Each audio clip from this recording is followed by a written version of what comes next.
میں چونکہ وقت نکل رہا، بہرحال پھر بھی ایک قصہ میں عرض آپ کو سناؤں۔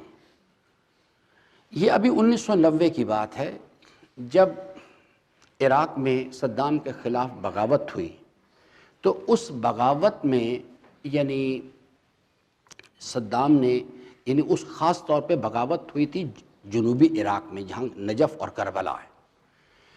تو وہاں پہ صدام نے اپنی فوج بھیجی، انہوں نے دوبارہ ریٹیلیٹ کیا اور بہت ہزاروں مومنین شیعہ حضرات کا قتل کر دیے گئے، اس میں شہید ہو گئے۔ جب وہ بہت سارے لوگ گرفتار کر لیے گئے، ان میں سے ایک آدمی جو ان گرفتار حضرات میں سے تھا، اس نے یہ خود قصہ سنایا۔ وہ کہتا ہے ایک دن وہاں پہ وہ آئے صدام کے سپاہی، انہوں نے کہا کہ بھی جو حضرات ہم سب کو باہر نکال لیا انہوں نے اور حرم کے اندر لے آئے، کہتے جی آ جاؤ باہر، شاباش۔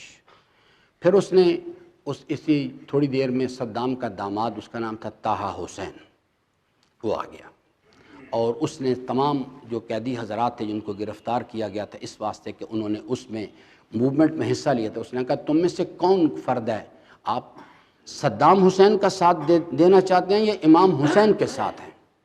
تو کہتے ہیں جب اس نے پہلی مرتبہ کہا تو سب لوگ خاموش ہے، کوئی نہیں بولا۔ اس نے پھر سوال کیا آپ میں سے کون کون ہے جو امام حسین کا ساتھ دینا چاہتا ہے؟ تو کہتے ہیں پھر ایک جوان کھڑا ہو گیا، اس نے کہا باہر آؤ۔ وہ جوان باہر آ گیا، اس نے کہا میں امام حسین علیہ السلام کا ساتھ دینا چاہتا ہوں۔ اس نے کلاشنکوف پڑی تھی، جب مشین گن پڑی تھی، اٹھائی، فائر کھولا، اسے اڑا دیا۔ اس کے بعد کہا اب تم میں سے اور ہے کوئی جو امام حسین کا ساتھ دینا چاہتا ہے؟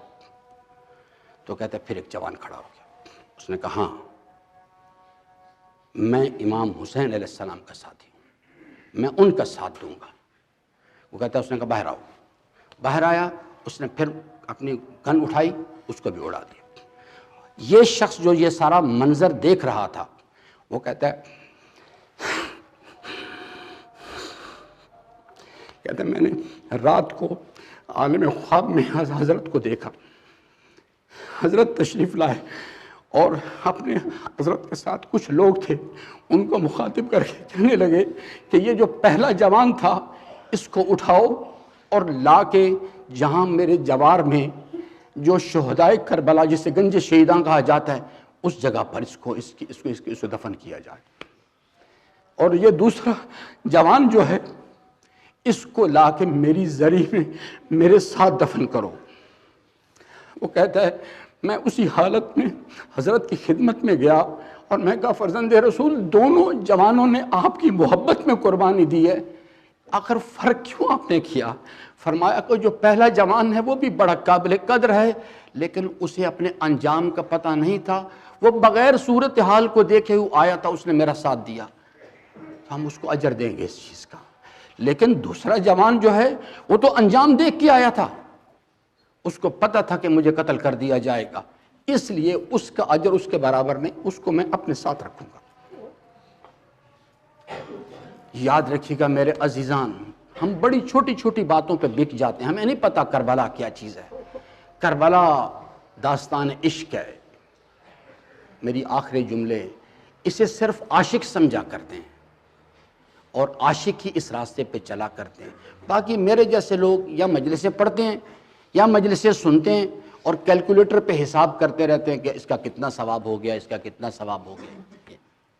کربلا راہ عشق ہے، جو انسان اپنے امام کی محبت میں ایک فجر کی نماز کے لیے 5 منٹ کے آرام کو قربان نہیں کر سکتا، وہ کیا گمان کرتا ہے کہ کل جب وقت آئے گا اپنا علی اکبر قربان کرنے کا، جب وقت آئے گا اپنا وجود قربان کرنے کا، تو وہ قربانی دے گا اس چیز کے لیے۔